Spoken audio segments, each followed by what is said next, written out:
a guttural tearing roar that rips through the earth itself, then an unnerving absolute silence. A silence so profound, so heavy it swallows every other sound, every breath, every beat of a terrified heart. It was August 5th, 2010, a day that began like any other, deep beneath the sun-baked crust of Chile's Atacama Desert. But then, the mountain shifted. A slab of rock, colossal and ancient, a geological behemoth the size of the Statue of Liberty, didn't just fall, it snapped shut over the only way out of the San José mine. Imagine it, a mountain closing its jaw, sealing off the world above. Half a mile below, 700 meters of solid earth pressing down, 33 men suddenly found themselves staring into a darkness so thick, so absolute, it felt less like being in a cave and more like drowning. Their food? A measly 3 days of emergency rations meant for a quick inconvenience, not a siege. Their odds? According to every expert, every statistician, every grim-faced engineer, they were close to zero, hopeless. Their clock? Already ticking, counting down to a fate no one dared to speak aloud. And yet, here's the astonishing truth, the part that still makes you lean in against every statistic, against every expert prediction, against the crushing weight of a mountain and the relentless march of time. Every single one of them would see sunlight again. Every single one. This isn't just a story about a collapse, this is the epic tale of how these men, trapped in an inferno of rock, managed to live. It's the story of how a desperate world above ground pulled together, how we, as a global community, reached them. And it's the story of how a simple note, no bigger than a credit card, scrawled with a red marker, literally rewrote what the world thought possible. How did they do it? How did we do it? Let's dive in. Lunch had just ended. The lingering scent of stale coffee and empanadas still hung in the heavy underground air. Then the mountain exhaled. Not a gentle sigh, but a primal, seismic growl that vibrated through bone and metal. Florencio Avalos, the shift foreman, a man whose life had been spent reading the subtle shifts of the earth, felt it instantly. The ramp under his pickup truck, their supposed escape route, dropped like an elevator with its cables cut. He didn't hesitate. He floored the accelerator, tires spinning wildly in the volcanic dust. A desperate scramble for daylight as 700,000 tons of diorite, a mountain's worth of ancient stone, collapsed behind him. The roar was deafening, the ground bucking and tearing. In a terrifying 90 seconds, the ramp, their only lifeline to the surface, vanished. The ventilation shaft, meant to bring life-giving air, folded like wet cardboard, crushed into oblivion. What had been a century-old maze of tunnels, a working mine, was now in an instant a tomb. A tomb with one dim bulb flickering precariously, and a mere 50 square meters of claustrophobic space they called the refuge. Inside that cramped, dust-choked space, the inventory was grim. A first aid kit, mostly band-aids and antiseptic. A dozen chemical light sticks offering a faint, eerie glow. And a single box, optimistically stamped, emergency rations. What did that box hold for 33 hungry, terrified men? Wait for it. 10 cans of tuna, a single bag of powdered milk, and 24 liters of water. 33 stomachs growled, not just from hunger, but at the terrifying math. This wasn't enough for a weekend camping trip, let alone an indefinite imprisonment. They shut the heavy steel door, a final metallic clang that echoed their isolation. They sat in a tight circle, eyes wide, breathing shallow. And in that moment of utter chaos, they did something profoundly, deceptively adult. They voted. One man, one vote, majority rules. This wasn't about survival of the fittest, it was about survival of the collective. Rule number 1, nobody eats alone. A simple decree, yet it immediately forged a bond, a pact against selfishness, a shield against the creeping despair. Rule number 2, 2 tiny teaspoons of tuna and half a biscuit every 48 hours. That was it. Their entire existence boiled down to a few precious calories, stretched out as thinly as possible. Days blurred into an agonizing crawl. By day 5, the powdered milk tasted not of dairy, but of rust, metallic and bitter, a reminder of their metallic prison. By day 7, the tuna, once a luxury, smelled like cheap cat food, barely palatable. To quench their desperate thirst, they drank a shot glass of industrial water, the kind used for cooling drills, cut with a cap of bleach to kill the germs. A desperate measure, but what choice did they have? They taped cardboard boxes into makeshift, uncomfortable beds, trying to find some semblance of rest on the cold, hard floor. They played dominoes with pebbles, trying to distract themselves from the crushing reality. They told the same jokes over and over, until even the jokes wore out, their humor as threadbare as their clothes. Each day was a battle, not just against hunger and thirst, but against the insidious erosion of hope itself. Psychologists have a name for what happens when you're plunged into perpetual darkness, isolated from the world with no end in sight. They call it the cave syndrome. It's when the lights go off, and your own brain, that supposed ally, becomes your worst enemy. A bad neighbor whispering paranoia, fueling panic, and deepening the suffocating weight of despair. These men were living it. On day 8, the mountain, as if to remind them who was truly in charge, popped again. Not a full collapse, but a terrifying rumble, a second violent spasm that sent pressure waves reverberating through their subterranean prison. It burst eardrums, sending sharp pains through their heads. And with a final heartbreaking flicker, it snapped the last working light bulb. Total, absolute darkness descended. A darkness so profound you couldn't see your hand in front of your face. Someone screamed, a raw, primal sound of terror. Someone else, overwhelmed by the black void and the crushing weight of it all, punched the rock wall until their knuckles bled. A futile act of defiance against an unyielding enemy. They voted again, because that's what they did. They clung to order. A new crucial rule emerged. The oldest, most experienced miners, Mario Gomez, 63, a man who had worked the mines since he was a teenager, and Juan Ilanes, 52, a steady, calm presence, would effectively parent the youngest 19-year-old Jimmy Sanchez. This wasn't just about protection, it was about injecting a sense of family, of responsibility, into the heart of their despair.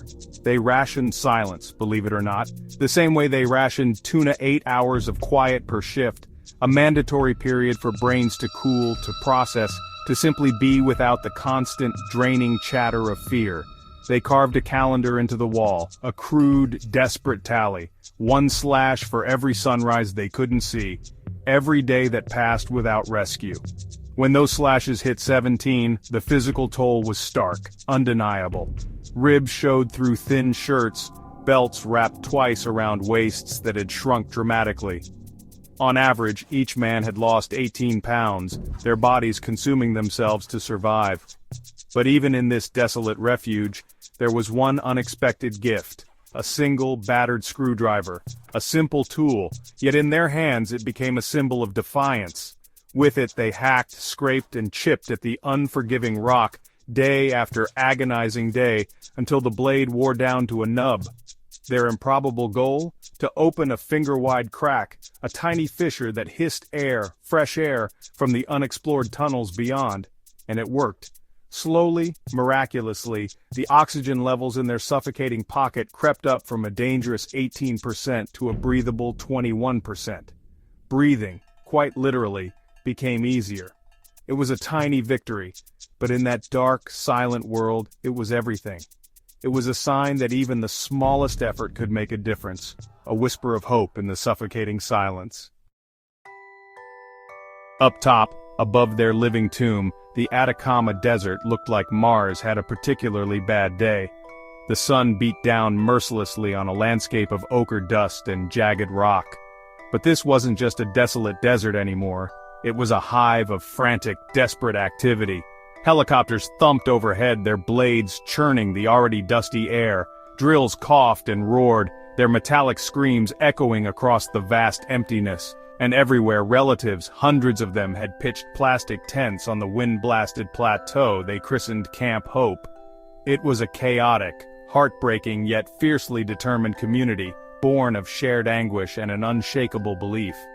The mining company's maps, the supposed blueprints to this underground labyrinth, were a joke, or rather, a tragedy. They were from 1882, hand-drawn, coffee-stained, and laughably, dangerously wrong. But the engineers, under immense pressure, gambled anyway. They launched their colossal drills, boring boreholes at steep, precarious angles, each one the width of a grapefruit, each with the life-or-death job of hitting a 50-square-meter target half a mile down. Imagine trying to hit a dime with a rifle from across a football field blindfolded. That's how precise they needed to be. The odds of hitting it, a soul-crushing 1 in 80. One chance in 80 tries to find a tiny refuge in a mountain, but they drilled anyway. Because what was the alternative? To give up? That wasn't an option. On attempt 23, after 17 agonizing days of drilling, of false hopes and crushing disappointments, the bit punched through the roof. It was 5:50 a.m. on August 22nd. The drill string came up slowly, agonizingly from the depths. And there it was, taped to the tip, a plastic bag. Inside, a note scrawled with a red marker, a message that would electrify the world. Estamos bien en el refugio los 33. We are well in the refuge, the 33. Camp Hope exploded. The raw, guttural cries of grief and despair that had hung heavy in the air for 17 days transformed into shrieks of joy, of relief, of pure, unadulterated ecstasy. Mothers sobbed, not into handkerchiefs but openly, uncontrollably, into radios broadcasting the news. Truck drivers who had become part of the Camp Hope family leaned on their horns, creating a cacophony of celebration. The Chilean president, Sebastián Piñera, wiping away tears on live TV, captured the sentiment of a nation, and indeed, a world. The impossible had just become miraculously possible. The 33 were alive. Now came the truly impossible part. Not just finding the men, but getting 33 living, breathing human beings through rock harder than granite and softer than dynamite. It was, a race against the clock, against geology, against the very mountain itself. Engineers, a global assembly of the brightest minds, sketched 3 audacious plans, some even on the back of forklift manuals, a testament to the urgency and improvisation of the moment. Plan A, a traditional raise borer, a massive machine designed to cut a shaft from below. It would create a hole the width of a manhole, big enough for a man. Speed, a painstaking 1 meter a day timeline, till Christmas. That felt like an eternity for men trapped half a mile down. Too slow. Plan B, a Schramm T130 drill, a powerful machine normally used for water wells. This one was faster, promising quicker progress, but it had a nasty habit of wobbling like a drunk giraffe, creating an unstable shaft that could easily collapse. Risky. Plan C, a massive Canadian drill, a technological marvel, a beast of a machine that chewed 20 meters a day. This was their fastest bet, but it came with a terrifying caveat. It risked collapsing the shaft, and potentially the entire mine, if it sneezed wrong, if there was even the slightest miscalculation. Catastrophic. They ran all 3, simultaneously. Imagine the audacious engineering, the logistical nightmare. Think of it like betting on 3 magnificent but unpredictable horses in the same impossible race. Except the finish line wasn't a ribbon, it was somebody's beating heart, 33 of them, waiting in the dark. Every single day the mountain fought back with malevolent force. Drill bits, hardened steel, snapped like twigs against the unforgiving rock. Torque motors, straining under the immense pressure, caught fire, sending plumes of smoke into the desert air. The rock itself, a geological adversary, spat out fist-sized flakes that could slice a steel cable like butter, threatening equipment and lives. Each time, crews, exhausted and dust-caked, had to stop, back up, recalculate, and start again. It was a relentless, grinding battle of man versus mountain. Meanwhile, a surprise ally parachuted in. NASA. Yes, NASA. The experts in confined spaces, extreme conditions, and psychological resilience lent their unparalleled expertise. They packed space food tubes, gourmet chocolate, savory salmon, vitamin paste, down the narrow borehole on a wire no thicker than a clothesline. When the first bag reached the miners, they weighed it like it was a holy relic, a gift from the gods. And then, in a testament to their unwavering commitment to unity, they voted, yes again, on who got the first sip, the first taste of the outside world. The winner? The shyest guy among them, a quiet miner named Jose Ojeda. A brilliant move, ensuring nobody could accuse the leadership of favoritism, even in that moment of profound relief. It was a small act, but it spoke volumes about the extraordinary leadership and camaraderie forged in the crucible of their confinement. By early October, after weeks of relentless, agonizing drilling, one of the shafts finally reached the refuge roof. 660 meters straight down, a dizzying, terrifying distance. But here was the catch. The shaft was, honestly, narrower than a bicycle tire. A human being, even a thin one, couldn't just squeeze through. Getting 33 men through that incredibly slender straw required more than just a hole. It required a brand new machine, something that didn't exist yet. In an astonishing 10 days, a team of brilliant Chilean naval engineers, working around the clock, welded together the Fénix Capsule. Named after the mythical bird that rises from ashes, it was a marvel of improvisation and ingenuity. 54 centimeters wide, just enough to fit a man, and 3.9 meters tall, it was a metallic cocoon painted a vibrant, hopeful rescue red. It was packed with life-sustaining features, an independent oxygen supply, a sophisticated two-way intercom for constant communication with the surface, and a retractable wheel system designed specifically so it wouldn't snag on the rough, unforgiving rock walls during its perilous journey up. The test runs were tense, surreal, looking like something ripped straight from a Jules Verne novel. Winch, pause, winch, pause. Each ascent, from the depths to the surface, took a nail-biting 15 minutes. Multiply that by 33 men, and you get 8.5 hours of pure, unadulterated tension. And that was nothing jammed, the rock didn't shift, nobody panicked. The margin for error was non-existent. They rehearsed, meticulously, at 2 a.m., beaming live video of the capsule's ascent and descent down to the miners. This wasn't just for show, it was crucial psychological preparation. The men needed to see it, to understand the mechanism, to know the plan by heart, to visualize their escape. One by one they gave blood pressure readings to doctors topside, their vital signs monitored constantly. A list taped to the capsule wall dictated the order: who goes first, who goes last, no arguments.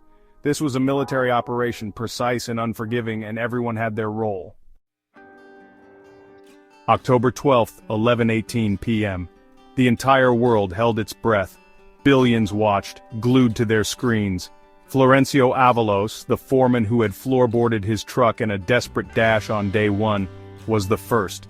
He strapped himself into the Fénix Capsule, a silent prayer on his lips, his face a mask of weary hope. The winch, a monument to human engineering, purred to life. A kilometer of fiber-optic cable, thinner than a pencil, monitored his every heartbeat, every breath, every tremor.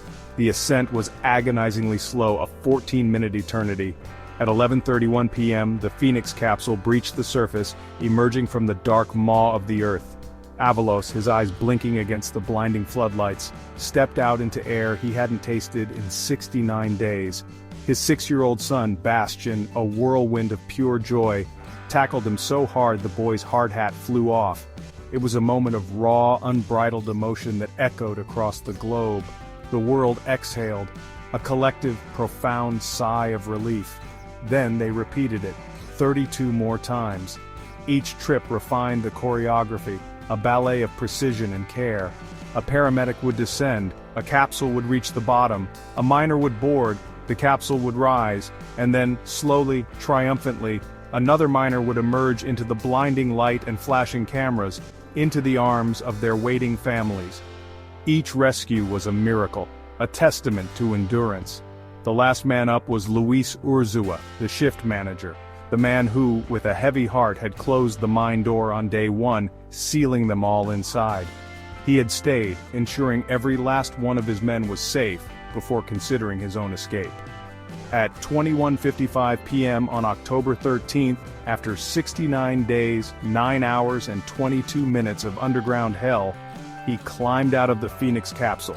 He handed his helmet to President Pinera, a symbolic passing of the torch, and with a voice thick with emotion he simply said, "Mission complete."